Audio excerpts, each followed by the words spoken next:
Bunga mawar tumbuh sekuntum, harumnya di balik batu. Assalamualaikum warahmatullahi wabarakatuh.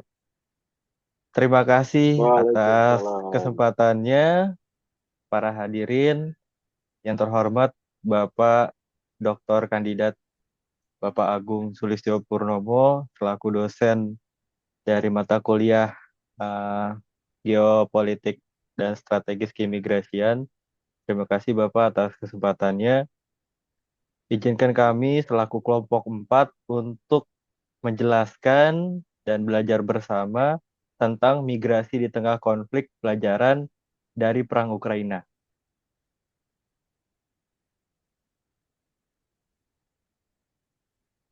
Baik, sebelum kita memulai, ada pepatah, tak kenal maka tak sayang. Yang pertama, yang paling kiri saya, yaitu Bapak Rifai Hasudungan.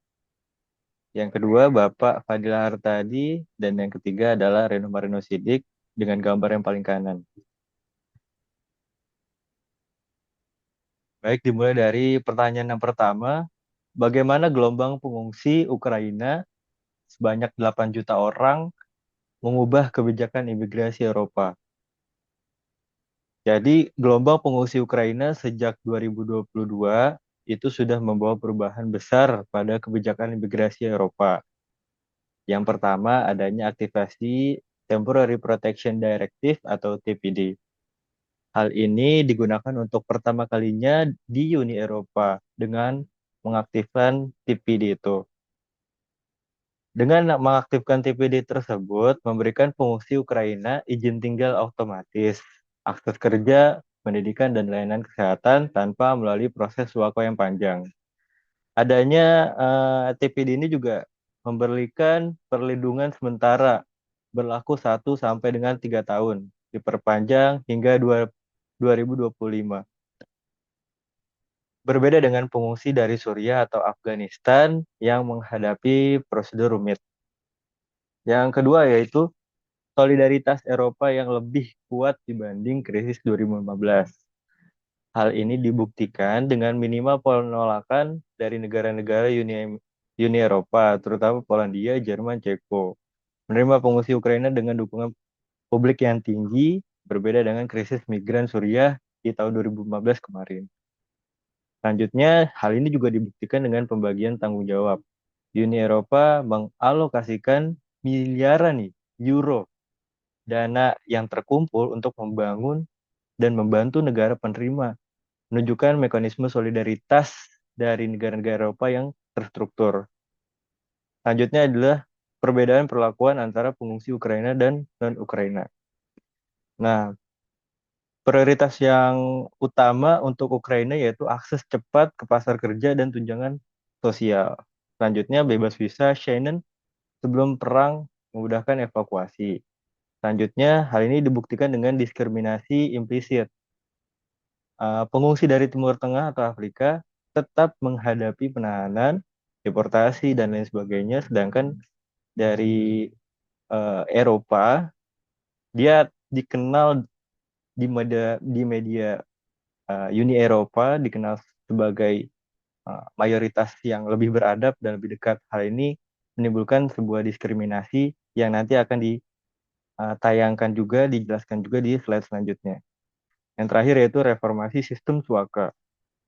Hal ini dibuktikan dengan memperkuat argumen untuk mekanisme distribusi pengungsi yang lebih adil di Uni Eropa, seperti yang diusulkan dalam New Pact on Immigration Asylum, yang harus kita pelajari di sini yaitu pelajaran untuk krisis masa depan dari aktivisi TPD, Solidaritas Eropa, perbedaan perlakuan antara pengungsi Ukraina dan non-Ukraina, reformasi sistem kuasa ini, suaka ini, kita simpulkan yaitu respon kemanusiaan yang lebih cepat, yang kedua yaitu solidaritas antar negara Uni Eropa yang lebih baik, yang terakhir yaitu integrasi ekonomi yang lebih lancar.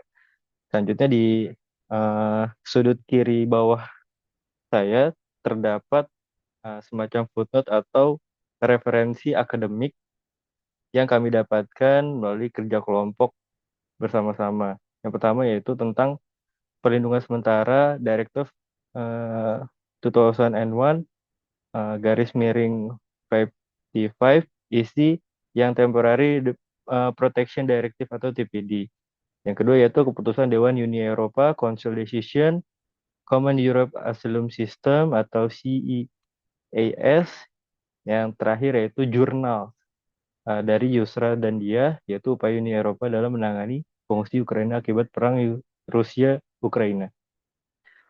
Selanjutnya, mengapa Eropa lebih terbuka ke pengungsi Ukraina dibanding pengungsi Suriah atau Afrika? Yang pertama, kedekatan geografis dan budaya. Hal ini memiliki kesamaan historis, budaya, dan agama dengan banyak negara Eropa. Adapun pengungsi Ukraina mayoritas berkulit putih dan Kristen Ortodoks sehingga dipersepsikan lebih mudah berintegrasi karena di sana mayoritas di Eropa juga adalah kulit putih dan beragama Kristen. Kemudian yang kedua yaitu kepentingan politik dan geopolitik. Nah, Uni Eropa mendukung Ukraina sebagai bagian dari perlawanan terhadap agresi Rusia. Kemudian juga memberi perlindungan pada warga Ukraina dipandang sebagai tindakan solidaritas warga Eropa dalam menunjang politik dan kemanusiaan. Selanjutnya yang ketiga yaitu media dan citra publik. Media Eropa lebih simpatik terhadap penderitaan warga Ukraina, berbeda dari narasi yang cenderung mencurigai pengungsi dari Suriah, Irak, atau Afrika. Nah, diskriminasi struktural ini sangat terpampang jelas rasismenya, namun di blow down dari media Uni Eropa sehingga terkesan seperti normal-normal saja. Referensi akademik yang kita dapatkan yaitu dari jurnal Muna dan Mukti, yaitu implementasi open door policy dalam menangani pengungsi Ukraina dan di Jerman. voaindonesia.com, standar ganda ala Eropa dalam perlakuan pengungsi Suriah versus Ukraina. Kemudian jurnal diferensiasi kebijakan Polandia dalam menangani krisis Rusia dan Ukraina dalam krisis perang Rusia dan Ukraina. Kemudian Anandita dan kawan-kawan diferensiasi menghadapi migran, ekonomi, dan fungsi. Baik, selanjutnya dapat disampaikan oleh rekan saya, Rifai Hasudungasiolo. Waktu dan tempat dipersilahkan. Terima kasih. Eh, Baik, selanjutnya saya akan menjelaskan pertanyaan berikutnya yaitu bagaimana remitansi pengungsi Ukraina ke negara asal mempengaruhi ekonomi Eropa Timur. Seperti yang kita tahu, remitansi itu merupakan pengiriman uang antar negara. Jadi, eh, remitansi pengungsi Ukraina ke negara asal bisa mempengaruhi ekonomi Eropa Timur, yaitu yang pertama bisa peningkatan remitansi, yaitu jadi para pengungsi Ukraina yang bekerja di Eropa mengirim uang ke keluarga di wilayah Ukraina atau wilayah yang aman. Yang kedua adalah remitansi menjadi sumber penting pendapatan rumah tangga dan menyokong ekonomi lokal di Ukraina. Remitansi yang dikirim oleh pengungsi Ukraina dari negara-negara Eropa menjadi salah satu penopang utama ekonomi lokal di wilayah asal mereka. Jadi dana ini tidak hanya membantu kebutuhan dasar keluarga, tapi juga memperkuat konsumsi rumah tangga dan mendukung pemulihan ekonomi pasca perang. Yang kedua adalah dampak regionalnya yang negara-negara Eropa Timur seperti Polandia, Moldova, dan Rumania melihat peningkatan aktivitas ekonomi karena adanya interaksi keuangan lintas batas. Yang kedua, namun juga menciptakan tekanan pada infrastruktur dan layanan sosial lokal. Oke. Arus remitansi ini juga membawa dampak bagi negara-negara pengirim, seperti meningkatnya tekanan pada infrastruktur dan layanan sosial, khususnya di kawasan Eropa Timur, seperti Polandia, Moldova, dan Rumania. Yang ketiga adalah efek terhadap inflasi dan kurs. Arus remitansi meningkatkan permintaan barang di Ukraina, bisa mempercepat pemulihan ekonomi pasca perang. Dan yang kedua, negara pengirim remitansi ada dampak kecil terhadap konsumsi domestik karena sebagian pendapatan ke luar negeri. Next slide.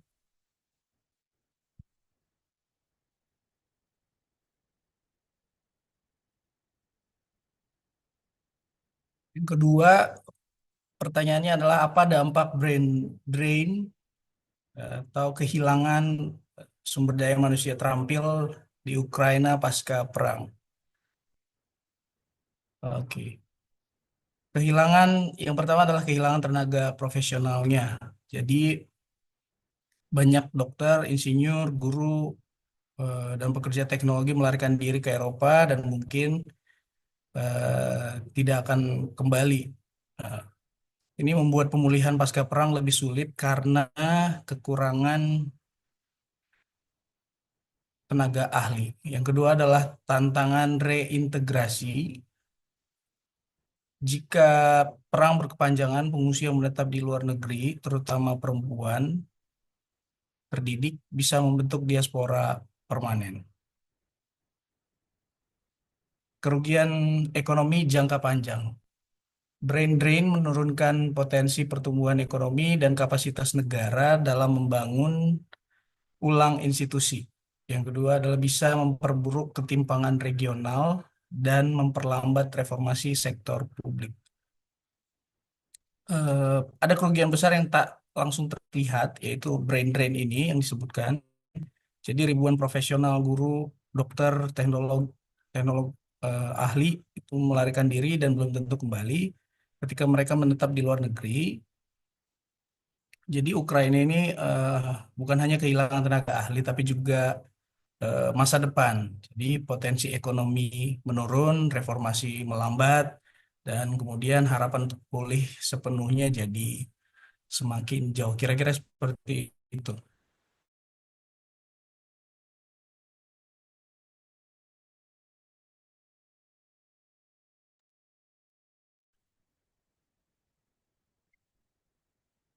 Terima kasih. Selanjutnya saya akan membahas terkait migrasi paksa dan deportasi oleh Rusia. Jadi kita ketahui bahwa migrasi paksa atau deportasi merujuk pada tindakan memindahkan penduduk sipil dari wilayah tempat tinggal mereka tanpa persetujuan, biasanya dengan ancaman kekerasan, penahanan, ataupun tekanan militer. Dalam hukum internasional, deportasi paksa terhadap penduduk sipil oleh kekuatan pendudukan merupakan kejahatan perang sebagaimana diatur dalam Konvensi Jenewa. Dalam hal ini Rusia menggunakan tiga cara ataupun yang pertama ialah deportasi massal. Sebagaimana data yang kami ketahui dari PBB bahwa UNHCR mendata kurang lebih 2,8 juta warga sipil Ukraina dipindahkan ke wilayah Rusia sejak awal invasi yaitu Februari 2022, termasuk 700.000 anak-anak yang juga dipindahkan. Dan juga tujuannya ialah untuk melemahkan kohesi sosial dan identitas nasional Ukraina. Selanjutnya, pemaksaan naturalisasi dan adopsi paksa. Yang kita ketahui bahwa Rusia memaksa para migrannya yang masuk ke Rusia untuk dipasporisasi, yaitu pemberian paspor Rusia secara paksa dengan mengambil kewarganegaraan Rusia sebagai syarat mendapat bantuan pendidikan ataupun pekerjaan. Selanjutnya, isu ini tentu bertujuan untuk mengubah komposisi demografis wilayah dan juga mengosongkan wilayah dari warga pro-Ukraina dan menggantinya dengan warga Rusia atau warga yang setia pada Moskow. Dan juga melemahkan semangat nasional Ukraina dengan memisahkan anak-anak dalam keluarga. Dan juga ini dapat menjadi menghilangkan bukti perlawanan sipil, yaitu aktivis, pejabat lokal, dan pemuda yang dianggap simpatisan dijadikan untuk target deportasi. Tentu hal ini tidak akan luput dari perhatian mahkamah ataupun PBB, di mana hal ini menyinggung juga terkait pelanggaran HAM dan hukum internasional. Banyak organisasi HAM menganggap ini sebagai kejahatan perang dan genosida budaya, yaitu praktik masa Soviet dalam menggunakan pemindahan paksa untuk mengubah demografi wilayah. Dan juga kita ketahui bahwa PBB menyebut tindakan ini sebagai potensial kejahatan terhadap manusia dan juga kejahatan perang yang dapat menimbulkan dampak berupa trauma psikologis terhadap anak dan juga kehilangan akses pendidikan dan kesehatan bagi warga yang dipindahkan ke wilayah konflik Rusia. Next slide.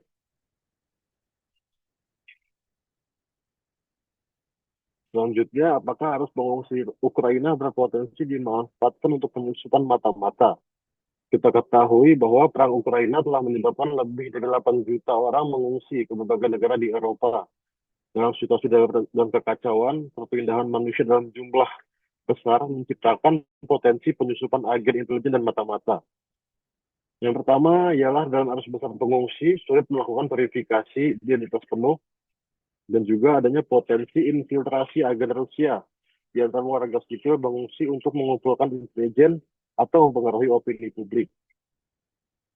Bahwa Rusia memiliki sejarah panjang dalam menggunakan illicit cover atau penyamaran sebagai pengungsi, pelajar, atau jurnalis sebagai bagian dari operasi intelijen, khususnya untuk mengumpulkan informasi strategis, mengganggu logistik militer NATO, dan juga memonitor kelompok oposisi Rusia di luar negeri.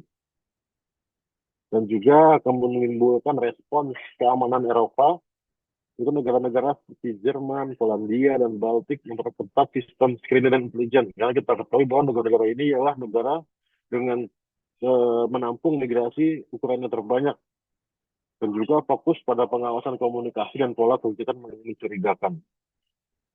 Yang selanjutnya ialah ancaman spionase dan tradisional.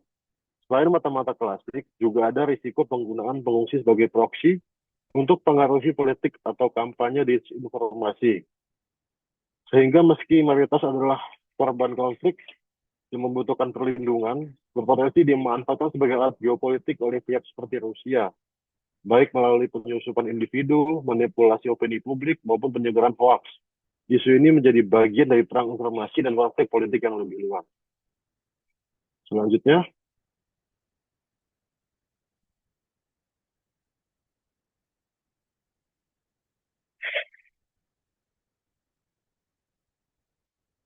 kami tampilkan data yang kami peroleh dari visual kapitalis, di mana di sini menunjukkan peta persebaran migran Ukraina. Kita lihat bahwa Ukraina berada di samping kiri bawah Rusia yang berwarna gelap, bahwa sejak invasi Rusia pada Februari 2022, lebih dari 8 juta warga Ukraina meninggalkan negara mereka, menjadikan ini krisis pengungsi terbesar di Eropa sejak Perang Dunia Kedua. Jalur migrasi utama yaitu melalui Ukraina dengan negara tetangga Eropa Timur.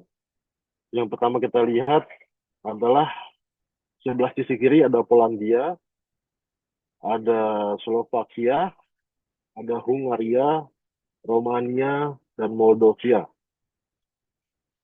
Sehingga setelah tiba di perbatasan timur Uni Eropa tersebut, sebagian pengungsi melanjutkan ke negara-negara tujuan sekunder di Eropa Barat.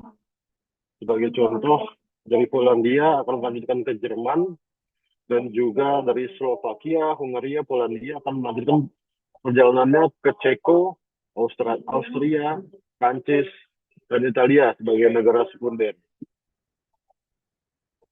Selanjutnya, di sebelah kanan saya menampilkan jumlah data teraktual yang kami terima dari website United Nations, bahwa memang benar jumlah terbanyak ialah di Jerman dan Polandia. Mengapa demikian? Karena Polandia merupakan negara pertama dan terbesar yang menerima pengungsi. Dan juga banyak pengungsi tetap tinggal karena kemiripan budaya dan bahasa, dan dukungan logistik besar dari pemerintah tersebut. Yang selanjutnya juga Jerman, karena menawarkan perlindungan jangka panjang, pelatihan kerja, kursus bahasa, dan integrasi sosial. Jerman juga mengalami kekurangan tenaga kerja sehingga membuka pintu bagi pengungsi terampil dari Ukraina. Namun hal ini tidak bisa disambingkan dengan resiko yang dihadapi oleh negara-negara tersebut.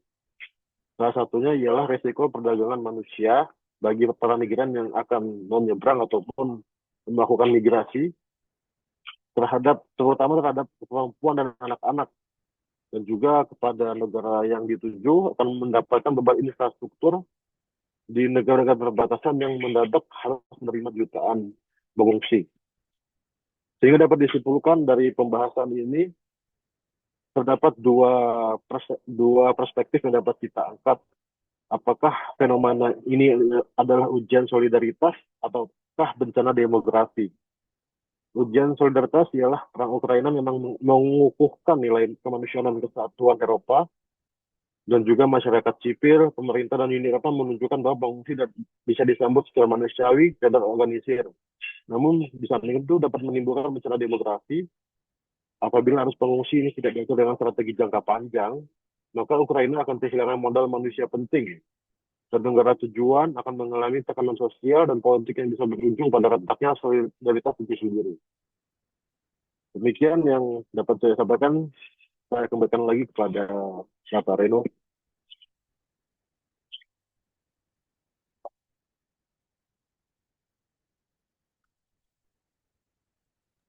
Baik, terima kasih atas kesempatannya.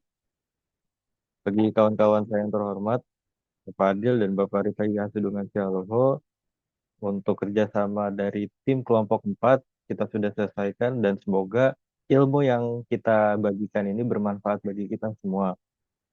Dan yang terakhir, tidak lupa kita haturkan terima kasih kepada dosen Bapak Agung Sulistyo Purnomo atas kesempatan dari presentasi yang uh, kita sampaikan barusan. Kurang lebih kita minta maaf apabila banyak kesalahan dan banyak kata yang tidak sesuai. Kurang lebih kita ucapkan wassalamualaikum warahmatullahi wabarakatuh.